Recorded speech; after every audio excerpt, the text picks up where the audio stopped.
And welcome to our very first English wellness talk. Today, we're going to be discussing stress, its impact on our bodies, and then some practical tools to manage it. It is my honor to be chatting today with Dr. Chris Lee. He's a neuroscientist who also specializes in stress management and self-worth practices. Bear with my English. He has also designed this complete toolbox to help people better navigate anxiety and depression, as well as stress, of course. So with this, I'd like to welcome Dr. Chris. He's joining us right now. What's up? Hello. It's good to see you. Long time. Been too long. It's like been one of those things. It's been a while. Yeah, how are you? I'm good. I just got back from a little bit of midday self-care for me. I'm on the East Coast, as some folks know.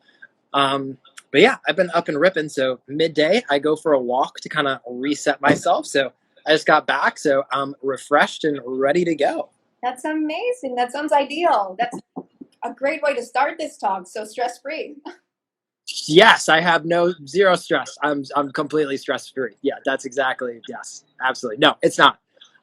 So a part of like this story for me is that I'm stressed, and we have made like this really cool transition over the past couple of years, past decade, from like mindset and psychology focus to like, great, I need a toolbox of like, I am stressed in this category and I need to do something about it.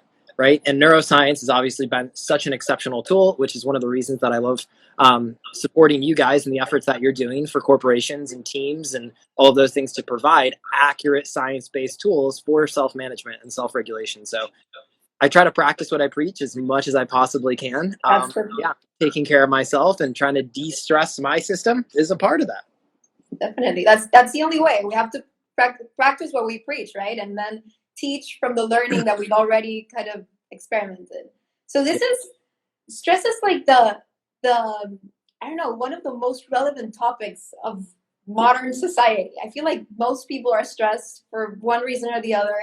Can can we maybe talk about what your experience has been talking to corporations or dealing with people one to one? What do you think are the like most relevant stress factors out there? So inside of corporations, I think the biggest thing that I have been working on recently has been cognitive fatigue. And this is just from like classic corporate culture where it's this push, push, push, go, go, go. And like the midday break for me, this morning I got up at 4 a.m. and I have calls with Australia. I have calls with China that I help them support these types of environments that are healthier. So I've been going today for almost like 10 hours. Today's one of my busiest days and I still have like a work day to go, but I'm not burnt out. And I know that I'm not burning myself out because I have myself set up with systems and tools to make sure that I'm replenishing the neurotransmitters that are going to help me focus.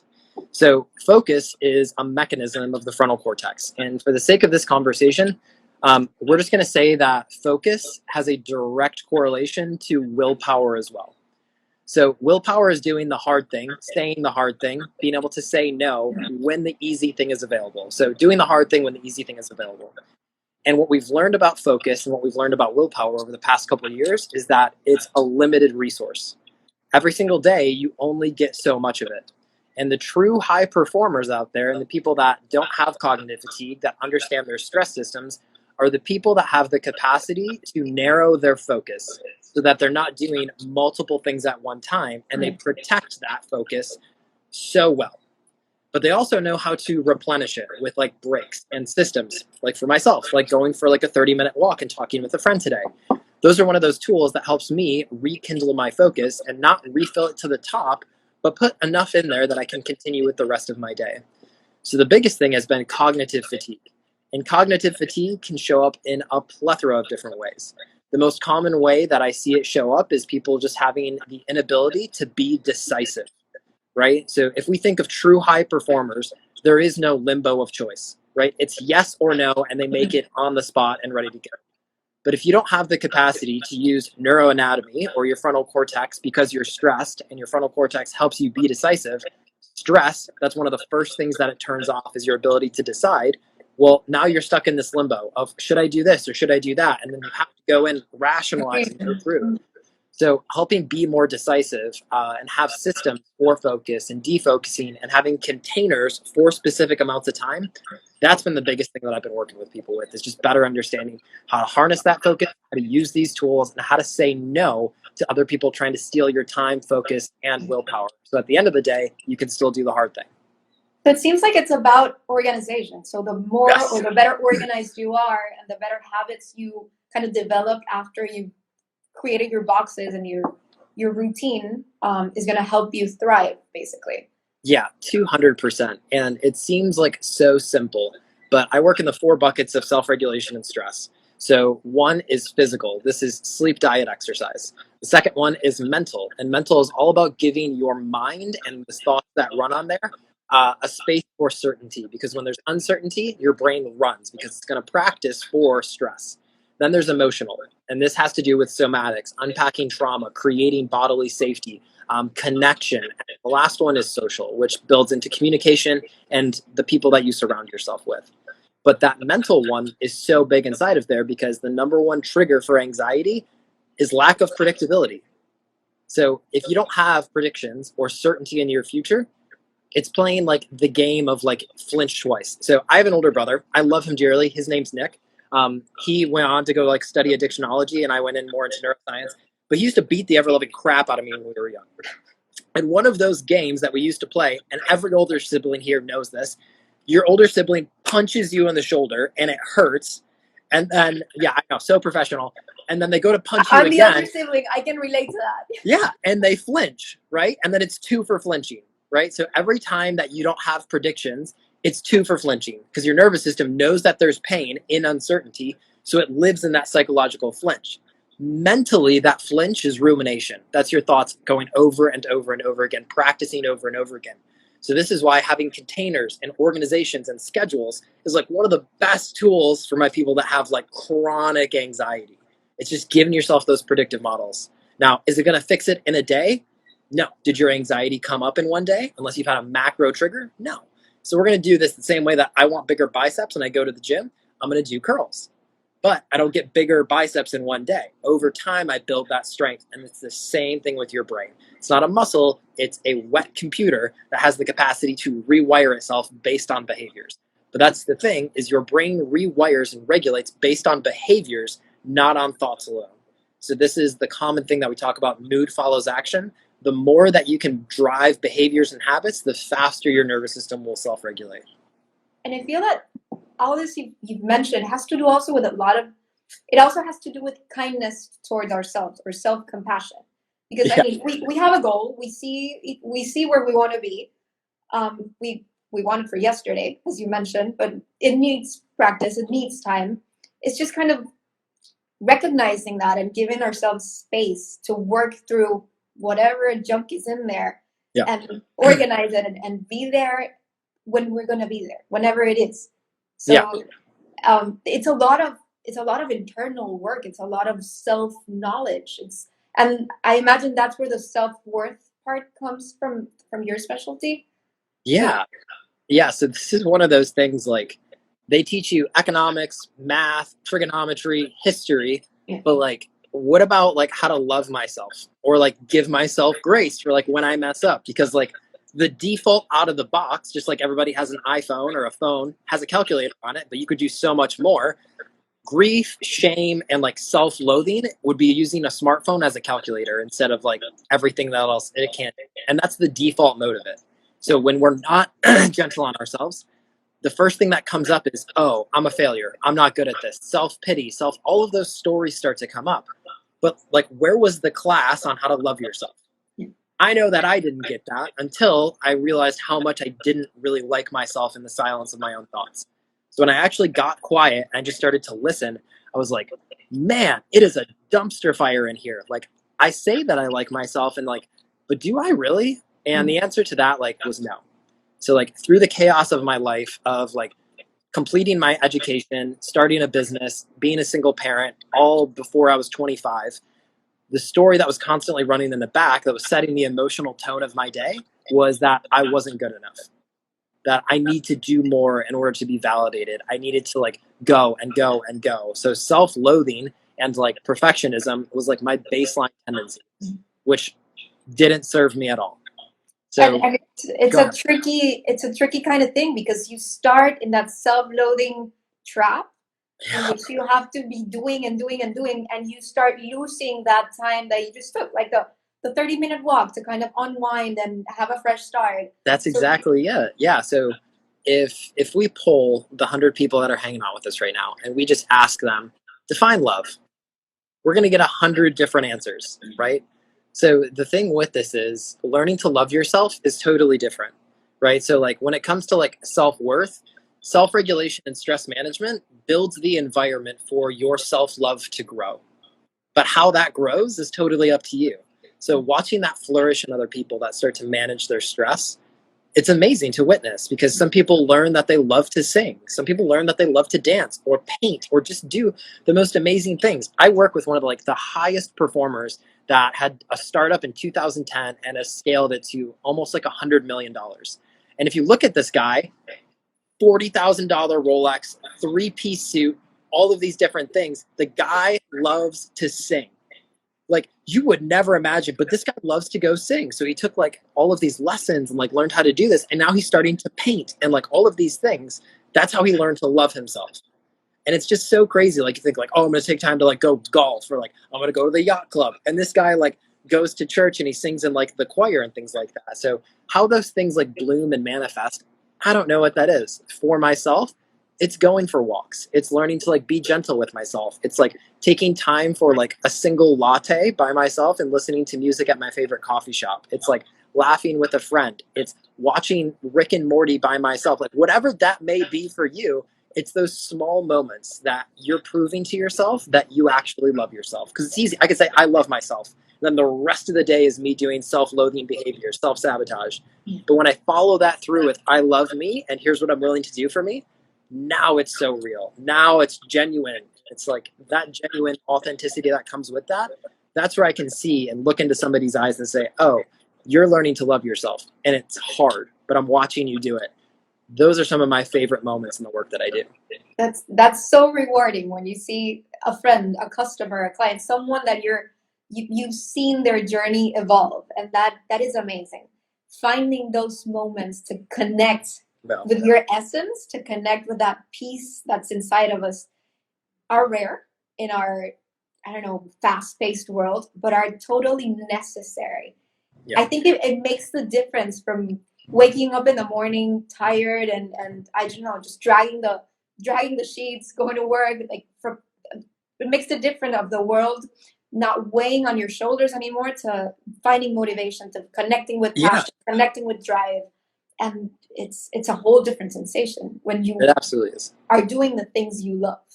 Yeah, this is I'm gonna swear, so if kids are around, what I tell my clients is my goal here is to go from oh shit to hell yes. Right? So that when you wake up it's like, oh, another day, to waking up and going like, oh yeah, another day. Like every day that you go vertical is a blessing, right? Because some people don't get that opportunity. And sometimes there is grief and death that need for us to remind us of like just the fragility of life.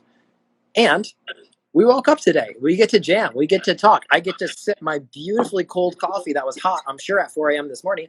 But I still get to celebrate having these things and being grateful. Like you can practice gratitude or you can be grateful, right? And one can lead to the other, and it's a two-way street. But like the goal is just to exist inside of that gratitude. But gratitude happens naturally when you're not stressed. So I try to work like, well, let's start to clear this stress out. Let's work on sleep, diet, exercise, mental models, emotions, all of these other states. And just watch like your natural state of like children. They don't wake up and go, oh shit, another day. They wake up and go, hell yeah, dad, I had this dream. I want to paint a unicorn on the side of your car, which she tried to do in chalk. Great, baby girl. Let's celebrate that. What an opportunity for growth is this, right? But she wakes up with like opportunity to just explore her world around us, and stress forgets, right? It tries to have us forget that we have that opportunity. Like this week, I am trying to learn to skateboard because why not, right? Because why not? It sounds like fun, so I'm doing something novel and being curious with my environment. That's a level of playfulness that's maintaining my level of high performance so I can serve my clients to the highest capacity. Like fun refills us, and we have all forgotten how to have fun.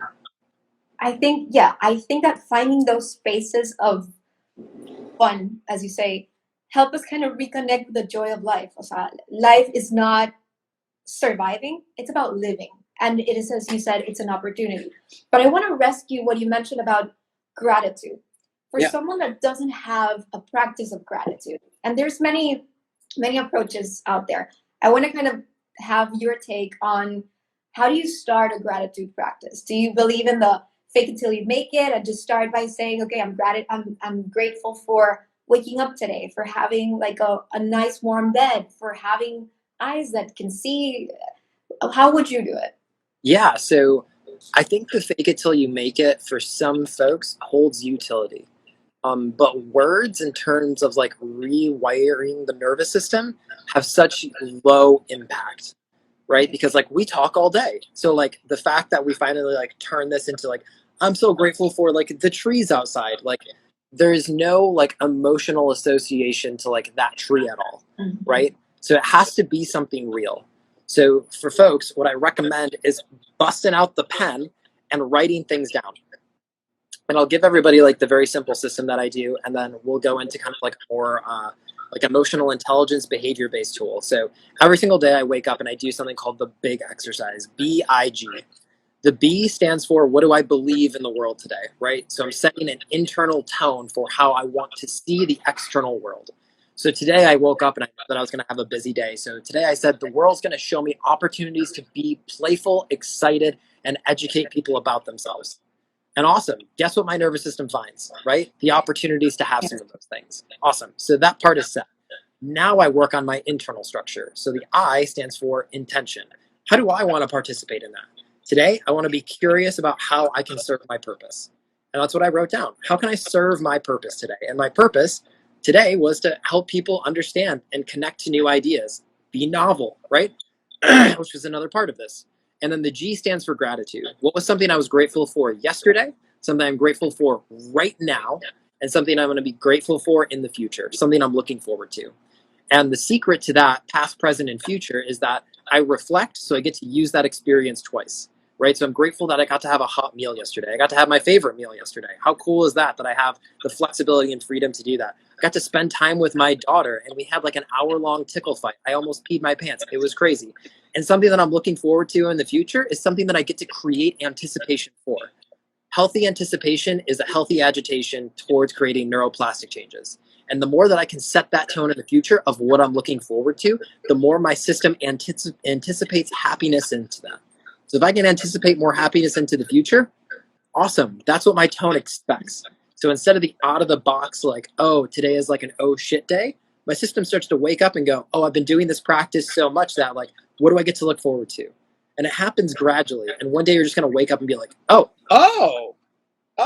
it's like, what a day to be alive. And like, those are the days that we celebrate. Now, in terms of like a behavior based type of thing, the best way to like share gratitude is with somebody else, right? So for me to share that with you, there's a level of co-regulation that occurs, and there's a level of like accountability that happens as well. So I like, excuse me, having my clients have accountability partners. So like those types of interactions are really, really beautiful, really, really fun for us to have, because those interactions stack us up to share and have accountability. So if I share with you something that I'm grateful for and something that I'm looking forward to, there's a level of connection that happens there. So when you share that back to me, now we have this two-way road. So holding each other accountable for like things that we're joyful for, that's a really cool level of accountability. Like those are the people that you want to hang out and like spend time with. So having those types of systems set up, like that level of social interaction, is really, really powerful. I love it because you're creating these emotional connections to people and you're creating a community, you're creating a tribe. And that is something that is so important for a balanced emotional state. Like that Yes. feeling or that sense of belonging, of having a support group, just that accountability that you mentioned. Yeah. It makes me going back to what you were saying, it makes us appreciate the little things. That practice of gratitude that you talked Yeah. about having your favorite meal and then your favorite coffee and then your favorite jam. I mean, it's kind of noticing the little things that we would notice if they're not there. Yeah. But just kind of giving them space to recognize that they're there and celebrating them. That would Yeah, be like the most honest type of gratitude. And absolutely. I love that you make it so practical. So everyone can do this. We all have things in our life that we love. We just have Yeah. to see that they're there. Yeah. And so there are 7 different focusing mechanisms inside of the brain. 7. 3 of them are nestled tightly into the frontal cortex, right? The other 4 that are just floating back there are running based on the reticular activating system, which is looking for light cycles and things like that. But 3 of those bad boys are in the frontal cortex, and we can train them with intention and with focus, right? So I have the capacity to shift my focus from you to my book or to like a hat or like a pen. So I can direct where I'm placing sensory attention, and I can train myself to have those things. So this is like the state of creating frontal cortex plasticity. So the frontal cortex will be problem detection if you don't let anything else happen. So if you don't train your frontal cortex out of the box, it's looking for problems. But if you step into some of these things, it's looking for whatever you choose to focus on. So if you wake up and the tone of your day is alarm clock, got a shower, use the washroom, brush my teeth, coffee, kids, door, and it's in this state of rush and overwhelm, Yeah. and then you ask yourself why you have anxiety in the afternoon, your system's just following orders. You gave it the input and it set the tone for the day. But if you wake up 20 minutes earlier and you breathe for 5 minutes and you do 5 minutes of like stretching, and then you do 5 minutes of journaling, then you do 5 minutes of whatever the heck, it changes the rest of your day.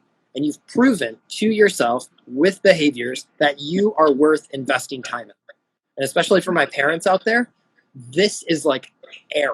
This should be your oxygen, right? For my like executives out there, self-care, right? Because like if you're not healthy, you're operating at less than 50%, right? And if you have diffused focus, now you're operating at 25, right?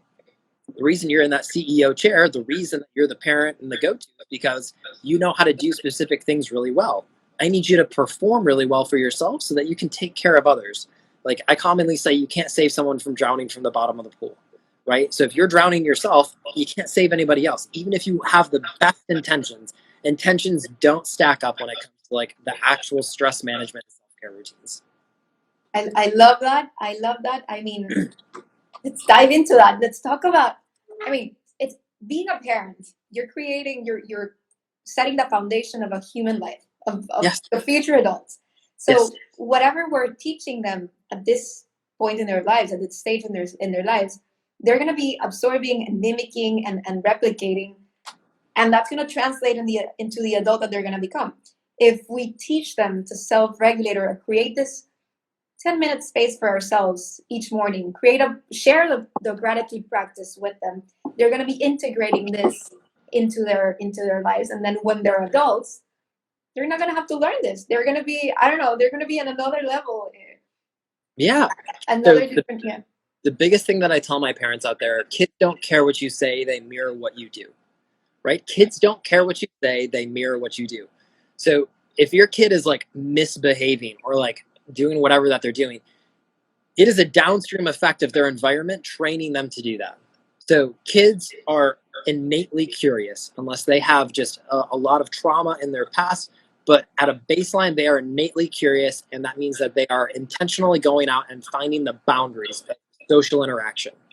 And the 2 boundaries that they bounce off of most are their caregivers, mom and dad, or in some cases just mom, in some cases just dad, right? But they are looking for those to understand how to interact with other people and how to interact with themselves, right? So this psychological theory that we talk about a lot in terms of this helps us understand that our children learn how to be themselves by watching parents be. So they're constantly observing. So if I don't take care of myself and I constantly tell my little girl who's just turned 5, well, baby, you got to take time for yourself. You got to love yourself. She has no idea what that means. But if I can tell her that and then say, you know how you wake up in the morning and like daddy's already been up and I'm reading a book or like I'm stretching or like I'm like watching videos or I'm journaling or stuff like that. And she goes, well, yeah, every single day you do those types of things. I'm like, that is daddy taking care of myself, right? That's what self-care looks like. So I'm building that association for her to say, oh, I know what that behavior means. And then she, or I ask her, I'll prime her and say, so like, if that's me taking care of myself, what are some things that you want to do to take care of yourself? every Saturday and sometimes Sundays, if we have really great behavior this week, we have a coffee date together. We go to our favorite place down in Naples and we have coffee. I read a book and we journal together. She looks forward to that every day. So she goes in her head, well, what about our coffee dates? Like, is that us taking care of each other? I'm like, yeah, baby. Like, absolutely. Like, go, yeah, yes, that's That's so exactly it. cute. Yeah. So she's like checking in with herself. And I'm like, are you always like happy after you do that? She's like, it's always so fun. And I'm like, that's what it is, right? So like she's learning those types of things, hopefully, based on the things that we are doing, not the things that I say, because I can tell her all day, like, I need to do this. But if she doesn't see it, how is she ever going to learn? Because children learn through experience and behavior, right? This is why schools like Montessori and Waldorf, they've modeled those types of things. So instead of like learning like pen to paper, this is 1 + 1 = 2, it's like 1 + 1, how many items do I have? 2. It's an experience for them instead. Yeah. And it works so well for them. It's more practical. I mean, Exactly. It's tangible. yeah. And I love that what you recommend your clients or your coachees, your part of your community to deal Yeah. with stress is very practical. I was looking at your stories and um, you measure with biometric devices like the stress response. You have them journal. Can you talk to us about a little bit more about that?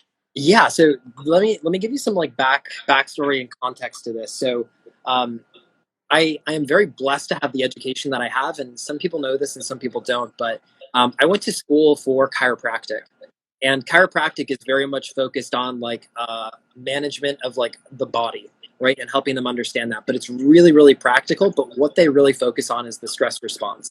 So after I started to continue that education, I went into functional neurology, which was really looking at the brain, and afterwards went really heavy focus into neuroscience.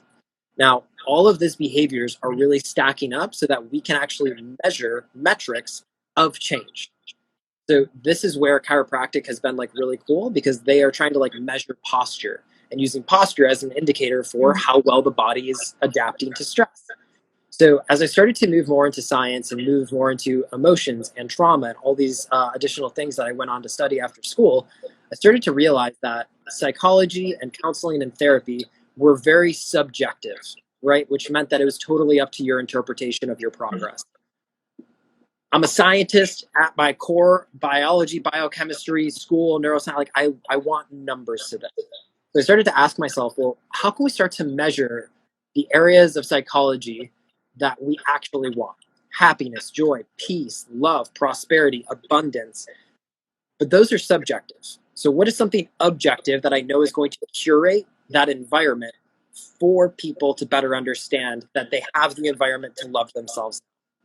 And this is where the world of biometrics started to come in a ton. So when I started to work with Amen Clinics, Dr. Dan does SPECT scans, which is looking for blood oxygen perfusion.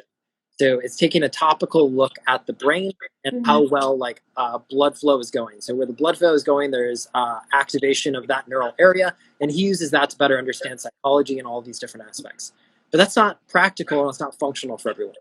But what is practical for so many people is getting something like an Oura Ring or an Apple Watch and starting to measure some of these very simple biometrics.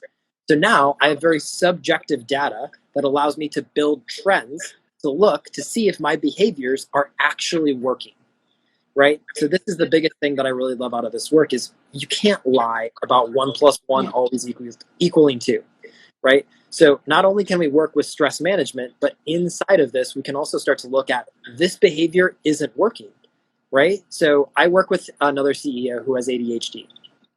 Every coach that he's had up to me said, you need to meditate.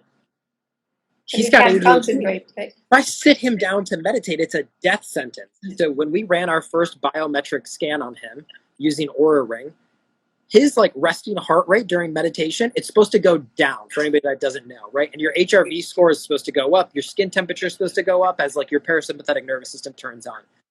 It looked like this guy had like run a marathon.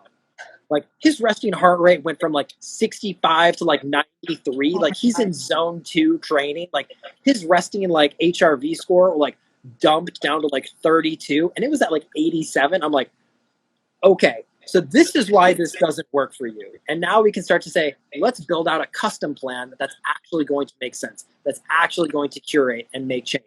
So now we have him doing walking meditations, and it's actually functional for him. He was having better meditation sessions inside of the gym versus going down and sitting and doing like silent meditation. So having those numbers, it takes the guesswork out of it, right? So now we can say this system worked really well for you. This behavior made a change versus, well, this is like, I think going to work, or like, how do you feel? Do you feel a little bit better? Now that I have numbers, 1+1 didn't equal 2. So one of those factors didn't calculate in. So let's find the next phase to change the trend towards the environment that we want. With that, great. And now I'm not guessing anymore. Now I can put blueprints, toolboxes, different system and models in to help people better understand themselves. So you get the data and you get like the self-knowledge of just observing how they're reacting and then having them acknowledge that, and then people can act upon that. That's amazing. I mean, it sounds simple when you put it this way, but it's not being done anywhere else. So, no, they're about to cut the grass. I'm going to take you inside, so it's not so. But yeah, this is one of those things that I started to ask myself when I went into the consulting world. So I was in business prior to being a part of like coaching. So when I went back into building an agency and going back into corporate offices, I started to ask myself, okay, you guys are like bringing in these coaches and consultants and like mindset folks to help you better understand like why people are leaving. But you're not giving them tools. You're giving them like these systems for like mindset and like positive thinking. But like, we know that can work, but for most people it doesn't. So if I take like the most organic seed humanly possible, like this is like heirloom, beautiful, like it's got great parents at home, goes to church every Sunday, and I throw it on the blacktop in the middle of the summer. It's not the seed's fault. It's the environment that's not supporting that. And that's exactly what stress and mindset are. So like mindset and all those tools have the potential to work exceptionally well as long as the environment supports that. And instead of like guessing at how we can change the environment, let's take the guesswork out and measure what your environment is actually doing. Are you actually sleeping? This is one of the big things. People say that they're sleeping, but they're not really sleeping, right? So like you were in bed for 8 hours and you slept for 4. Well, let's address that because that's obviously a problem. And now we can take better, more calculated, actionable steps. Definitely. That is so important. And I feel it's mainly because we already have these habits that or things that we're used to do every day. And then we get this new information at these workshops, which all sounds wonderful. I mean, let's meditate, let's journal, let's change our food, let's eat more healthy. But how do we start? Like the first step in changing your whole reality is usually the most confusing. And that is where the trap is. And then you kind of lose interest. You get so confused, you lose interest. And that's what I love about what you're doing. I mean, you're providing people practicality. And that's what they need to kind of really see the change that we're all looking for. Yeah, so like there's this like novelty that comes up. We say that we want to change, and then we look like, all right, I'm unhappy, or I'm anxious, or I'm stressed, or I'm depressed. And then you go into Daddy Google, and Daddy Google spits you out 45,000 responses. And it's like, okay, like where do I get started? With these types of systems, there's no guesswork. It's first foundation is sleep, diet, exercise. It's simple. It's straightforward, right? Let's start to work on your sleep. Let's go for a 20-minute walk every single day. And what are you eating, right? That's basic. It's the standards, right? And it's not scary because it's very straightforward. Like if I like go drink paint thinner every single day, I'm obviously going to have health problems, right? Awesome. So once we stack that up, we are building trust through the most simple behavior. And I know for folks out there, it's not as easy for everyone. People have emotional connections to food, and I'm not putting that down whatsoever. But for the average, this is where we start with most people: sleep, diet, exercise. Once we go through that for a week or two or for a month, lovely.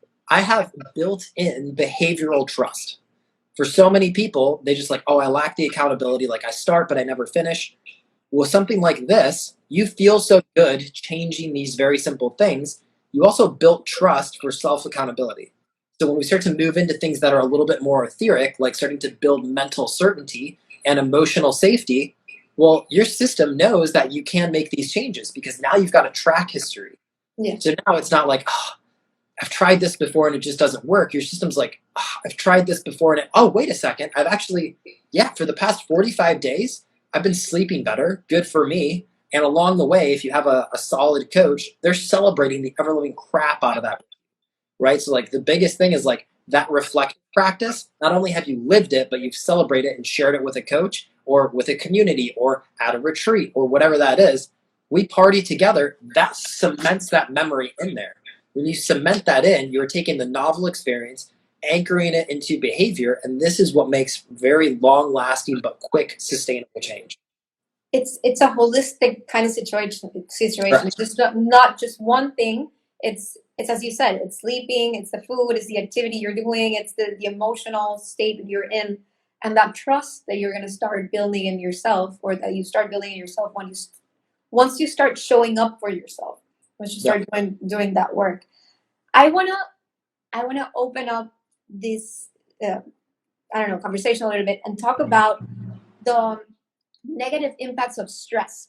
So that we talked about all the good stuff that and how we can structure it. Now I want to Yeah. remind people of what stress can do to our bodies, what it can do to our brains, to our emotional states, Yeah. and then we'll go from there. Yeah. So I'll talk about stress all day, and the impacts are obviously like just rippling through society right now. So just we're gonna work through it the same way that we talked about everything else. So in terms of like stress physically, um, when you are being chased by a bear, do you think your body is gonna be like focused on like digesting food?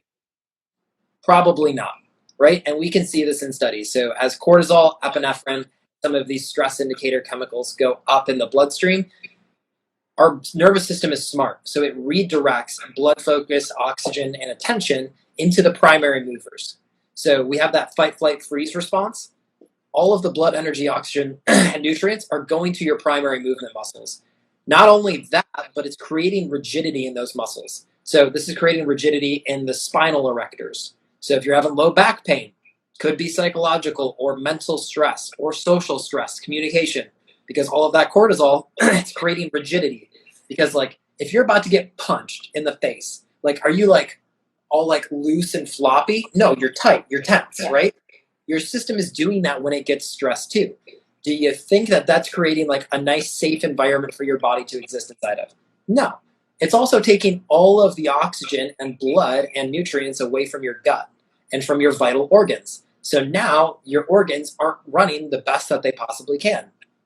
Not only that, but the implications, they feed forward in not a positive way. So when we have like different stress indicators, that tension starts to create tension in our pecs, which is a primary movement muscle, right? I want to be able to like move around if I'm stressed out in case like something's happening. I want to be able to like push it away, or I want to be able to like grab things, right? Your hands get sweaty when you're stressed so that you can like grab weapons. It's a pen.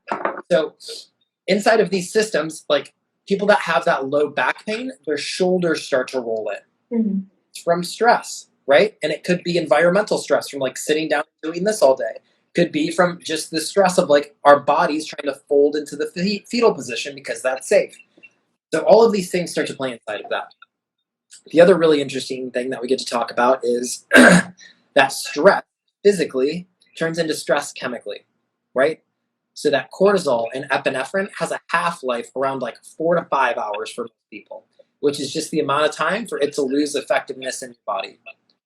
If you have environmental stress before bed, or you have a fight with the missus or the mister, or like you're just stressed and like self-pity at night, whatever that is, that's personally my favorite bedtime drink. That stress runs through your system. So for the next 4 to 5 hours, as you're trying to get sleep, doesn't really work well because the system has chemicals that are fighting against that. So instead of getting deep sleep and deep rest, 4 to 5 hours of your 8 hours of sleep, you're just eyes closed and like in maintenance mode. So it's pretty close to like, oh, I'm going to close my eyes and just rest, but you're actually not getting deep sleep. When you don't get deep sleep and don't hit like phase 4 or 5 like REM sleep, all the metabolites in your brain that are helping you focus and have attention the next day, they don't get cleared out.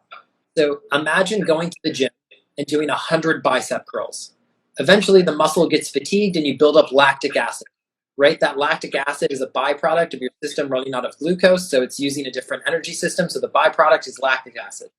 Your brain has the same metabolites and byproducts. So if you focus really hard all day, you have these metabolites that are stuck inside of your brain, creating brain fog, creating mental fatigue, creating emotional reactivity, all of those things. We reset that during sleep. So if you're not getting good sleep and you're like, I feel reactive. Yep, because you are. So you're running at half mass already, and it's 6 a.m. in the morning because you didn't get good sleep. And not only that, you've been fueling yourself with Doritos and coffee all day. That's not supporting a healthy environment either. Or like you're smoking cigars, or you're so jacked up on stimulants that's not wiring your nervous system for self-love and performance either. You're stimulated, but you're not performing. There's a big difference in those things. So that's kind of phase number one. That's the physical. So there's not good things. Low back pain, bad sleep, and all of that just trickles downstream to so many other side effects.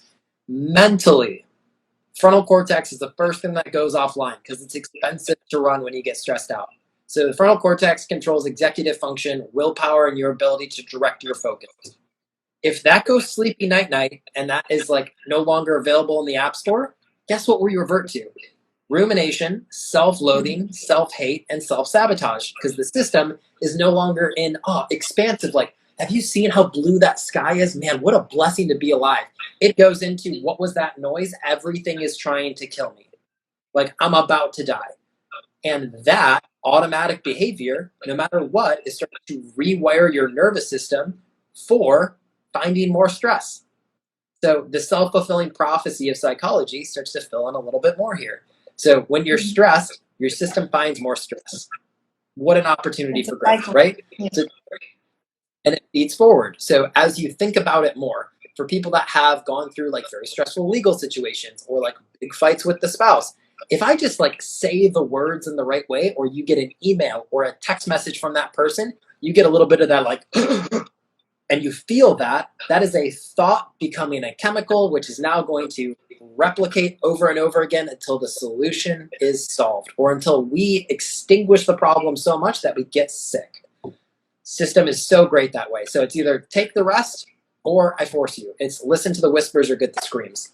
Now, emotionally, this is the really fun one, is that we just become numb.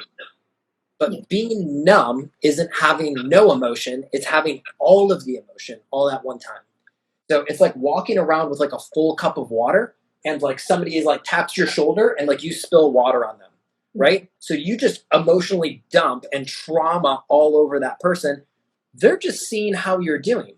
But that full cup of water is like constantly like hypervigilance. So you're feeling everything all at one time. Sometimes you feel happy, 10 seconds later you feel sad. Sometimes it's good, and there's all of this, but it all baselines into like this numb feeling. So working on that, you don't feel safe when you're being chased by a bear. If I want to get the turtle out of the shell, the person holding the turtle needs to get the turtle to feel safe. For the turtle to come out and I feel that I can work through its traumas, I have to create that safety. But if we don't feel safe, we don't feel self-regulated, we don't feel supported, turtle's never going to come out of the shell. So we never heal. So we walk around with that full glass of water and we pour it on other people, right? So this is like the conversation. My friend says this a lot, is that we like bleed on people that haven't cut us, right? I'm like, 100%, yeah. Painful. And then we start to move into social. So all of these stress responses start to move us into an environment that has us feeling like we're normal. So we surround ourselves with other stressed out people so that we feel average instead of extraordinary. Because if like my head is above the bushes, the chances are somebody's going to point the finger and say, are you okay? And like, no, everything's fine. I'm fine. Are you fine? Are you good? And then it's like this constant projection. So our communication starts to falter because the communication centers, again, have that fixation on that frontal cortex, self-regulation, the amygdala hijacks all of these conversations. So everything that we share is just like, it's your fault. It's your fault. You're constantly the victim of life. It's never your fault, never your responsibility. So we just purge onto everybody else. And all of these systems are all glasses that pour into one another. When really what we need to do is have better tools to address the toolbox, to address the problem. Because a pen is a great tool to write, but if I try to fix my car with the pen, I'm going to be frustrated, upset, and it's not going to work. Meditation, another great tool. But if meditation is not helping me like build communication, no wonder I'm frustrated that meditation isn't working. I have really shitty communication systems. Or meditation isn't working because I'm not sleeping well. Well, now we need to work on sleep systems, right? So there's definitely right tools at the right time. So it keeps you in a disempowered state. It keeps you in Yeah. a sickly state. Like your body is not fine. It's not thriving. You're not living up to your potential. You're Yeah. in pain. You're not concentrating. I mean, there's so much that might seem obvious, but I feel that day to day we maybe normalize it, and we normalize just kind of going into that rat race, and just flowing into whatever that, crashing into that wall, because it's not a pretty scene. This living with stress. Yeah. So And then we just constantly live down to somebody else's standards. And if you do that long enough, you wake up one day and say, like, who are you? You look in the mirror and like, I don't know who you are. And it's because you're living somebody else's life. And now it's like, oh, wow, it's no wonder I don't love myself. I don't know who I am anymore. And now we got to etch a sketch this thing and start to ask the really hard questions of like, are you living like the life that your parents wanted for you that like actually doesn't bring you happiness and joy at all, which is okay. But now at 45, like, let's rebuild. We have tools, we have systems, we have strategies. What do you want to do? So we take a CEO that always wanted to run a coffee shop. Great, go run a coffee shop. Happier than they've ever been. And compared to their old lifestyle, they are broke, but they realize that like the true value of life is spending your time wisely. They love making lattes every single day. There's not a day they wake up. They wake up at like 3 a.m. every single day to small batch roast espresso beans. The guy is happy. Took a 7-figure pay cut to go make like $40,000 like pulling espresso shots. Happiest person you've ever met in your entire life because he's like living his purpose again. Um, so I get stories like that all the time from people that are living somebody else's life that just like, this didn't serve me, this didn't work. I think that when we like to live comfortably uncomfortable, and when that discomfort is so big, or so much that we can't really handle it, is then when we start to take action and start to see that we have to change something. Yeah. And then nowadays there's so many tools to kind of go into this that we get overwhelmed, and it kind of just feeds that snowball effect. But point A, or step one, is just recognizing that you're not living your best life, recognizing that you're uncomfortable in your skin and your suits, and that you want to take action, and you want to become accountable for your life, for Yeah. for thriving, for your people, for your community, for yourself. So I want to talk about your stress detox program, because I Let's do feel it. that after everything we've talked about, people really need to hear about this program to get the tools that they need to start thriving. Yeah. 100%. So all of these systems and challenges that I've been discussing, I went through my own set of challenges of I lost my dad to suicide. I got hit by a car, and I was a single dad within a year of each other. So my life was just a dumpster fire. So when I started to go to therapy, talk therapy didn't work at that time. Right tool, wrong time. And that's what I kept finding over and over again. So this is where I took the education that I was getting and I started to layer on self-regulation, neuroscience, stress management on top of that. And I built these tools basically for myself because I was like, I'm drowning and I need to build a raft. And after time, people started to ask me like, okay, so like, what is it that you're doing? Like, you look better, you sound better, like you look confident. Like, and most of these people were keenly aware that my life was just a trash fire. So I started to share some of these systems and strategies. And over the past 5 years, and especially during the pandemic, I went from business consulting to sharing these things with the general public. And what came out of this is this program that we created called the Stress Detox. So the Stress Detox walks through the 4 buckets of stress and self-regulation: physical, mental, emotional, and social. And I walk through how to identify the right tools at the right time for you. And I give 3 or 4 tools per section. And then I ask you questions. It's not like I'm not doing lectures. The course itself is built to like be engaging. So you can take the course in a day or over a weekend. And I ask you questions. Okay, I gave you 3 tools. Which one are you using? Make a choice and then use it and put it into your schedule. Right? So it's very much built into like behavioral neuroscience that says that's the fastest way to regulate and rewire a system is building these habits and routines. So I give you all the tools, I prime you with the questions, I give you homework during all of these different systems and processes so that you can better understand stress for yourself. So I try to give you a lot of tools inside of this, but also be decisive in which tools work best for you. Because we can have these lives, but the biggest thing inside of this is I can't educate 100, whatever, 200 people that have been here all in one fall swoop, and I can't do it in an hour, especially with everybody's questions. So having this course be set up out there, and I made it as affordable as I possibly could for like $200 USD, that's the system. And in the world of courses, you typically get a lot of people like asking for refunds because it's just not what they expected or anticipated. To date, we have never had a single ask for a refund on the course, which is crazy, Congratulations. That is wild, amazing. bizarre. I think it's probably because I'm swearing and cursing, and people are probably afraid of me. But who knows? It could be just that good. It sounds fun. So wait a minute. What if they want, like, for example, some guidance, like to some follow up after this course? Do you also have some follow up that you can, like, can they join a community?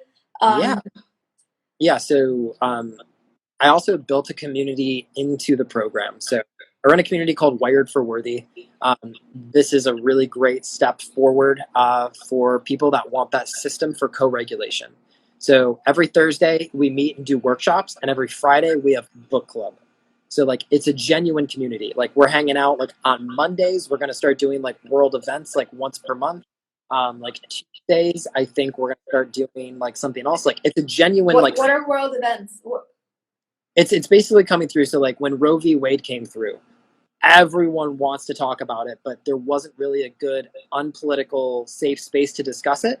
So we made one. So we talked about it so everybody could speak their piece and find their certainty inside of it. So that people that were frustrated had the space to say, this is bullshit. And I was one of those people. I have a daughter, so I am yelling, kicking, moaning, this is dog shit, right? And I had a place to like express those things, or else it would just fester inside of me. And then we started to create action plans for our local communities. So I'm in Southwest Florida, so I did things in Southwest Florida that mirrored my values, and I could take local action with local officials. Great, I can support them. I have a beautiful social media following that I can bring awareness to these things, and I do. So we can take more implemented action instead of just complain or just like leave it to fester inside of us. And that's been really fun too. And the book club that we're doing, we're currently at the end of it, but we're reading Untamed, which is such a phenomenal book. It's so great. Every week we have somewhere between like 15 and 20 people show up to just talk about the book. We don't have arguments, we have discussions, which is really cool too. So there's that level of co-regulation that's inside of there too. That's amazing. That sounds like a real. There's this saying, I'm sure you've heard it, like your vibe attracts your tribe. I know Yeah, it's been said a lot, but it's amazing because you're creating that community of people that want to change, and you're creating a safe space for them to kind of help each other thrive, help support each other emotionally, and just talk about their days if they need to, and just start living their best lives. That yeah, is that's incredible. cool.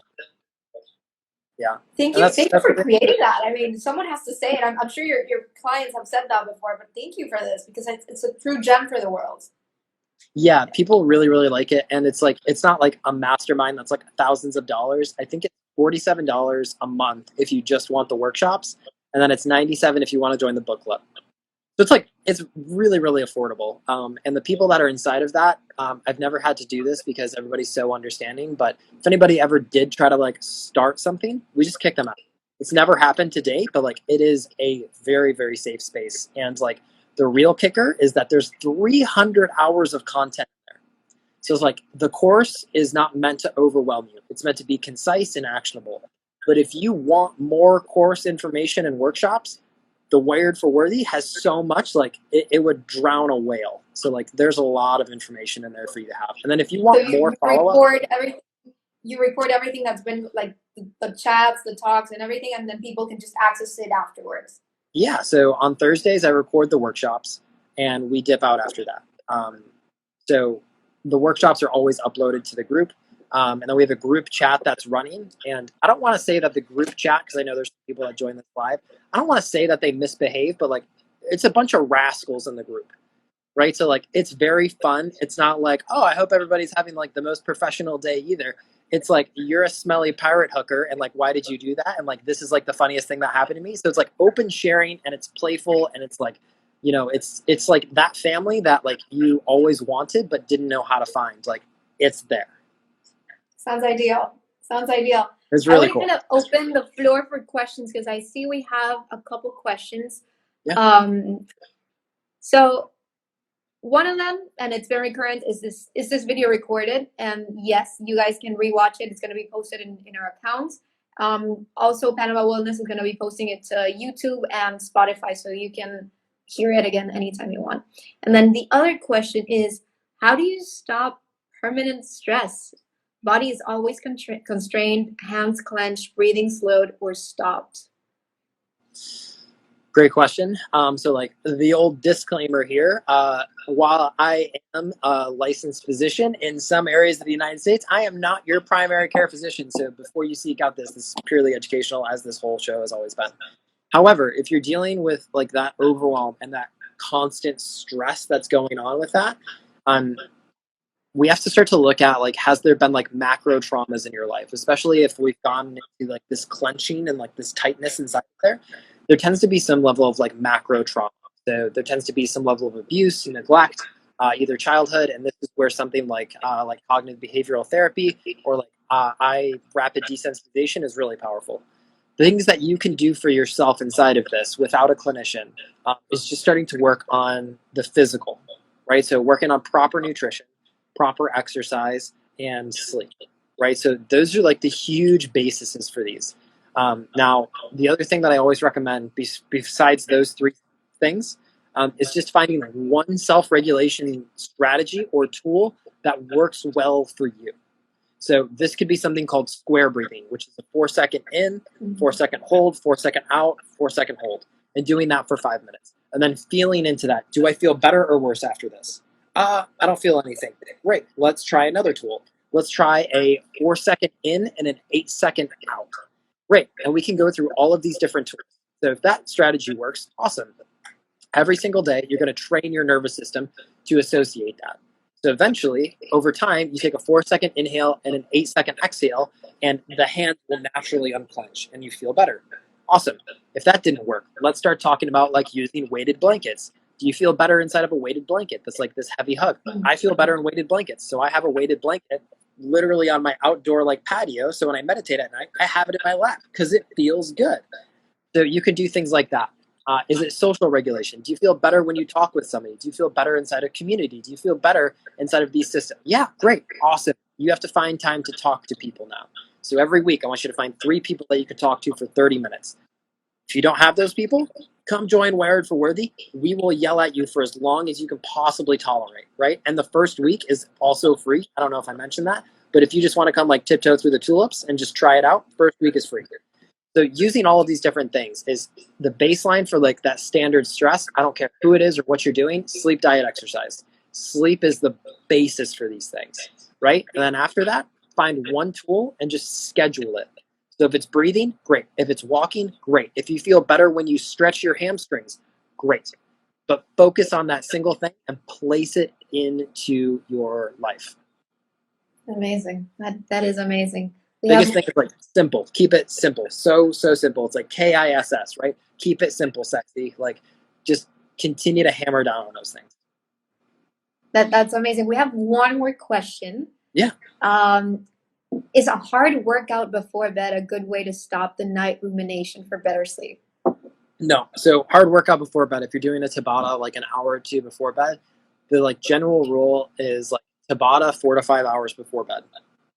There's a couple different reasons for this, but when you go into hard workout, or you do heavy lifting, you're releasing growth hormone, cortisol in a healthy way, epinephrine, other things. It's going to be a stimulant. So that type of behavior is a stimulant. So it's not a down regulator, it's an up regulator. So that's turning on the sympathetic nervous system. So I wouldn't recommend that specifically. Walks outside are great, but the biggest thing is if we start to talk about circadian biology, your nervous system, your system at night is trying to decrease its temperature. So if you're doing things that are raising your temperature up really high, you're going against biology, right? So some things that you can do before bed, I have a mist bottle that is just like a spray. So I spray it over my body before bed and I stand in front of a fan. Cools down my body, I sleep like a tank. I also have an ice bath that I can go jump into. Obviously, a little bit more complex in how you get those systems set up, but another great one. Outside barefoot, if it's not like the dead of summer. I live in Florida. It is obviously hot down here. Some of these systems don't work.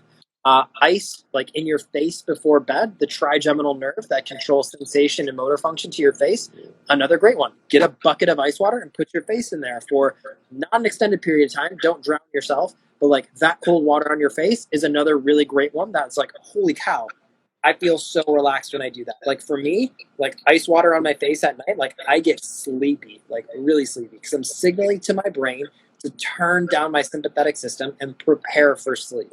So having these like boot up sequences in the morning and the boot down sequences at night, your brain is a computer. Think about it that way. So I want a boot up sequence for happiness, and I want a boot down sequence for deep rest and relaxation. That's so interesting. I had heard that warm showers before bed were what you needed to kind of, I don't know, start relaxing and start going into bed. But it's so interesting that you mentioned using the cooling effect to start signaling your nerves. So we were doing it backwards. You can. So like I take hot showers before bed because like everybody's like, oh, do the ice bath and stuff like that. I'm not an animal. I'm cold in the wintertime. I'll take a hot. But after I'm done and I'm out of that, I do the same system. So if like you take a really, really steamy shower before bed and you start to measure your biometrics, if you want to, your sleep is going to suffer.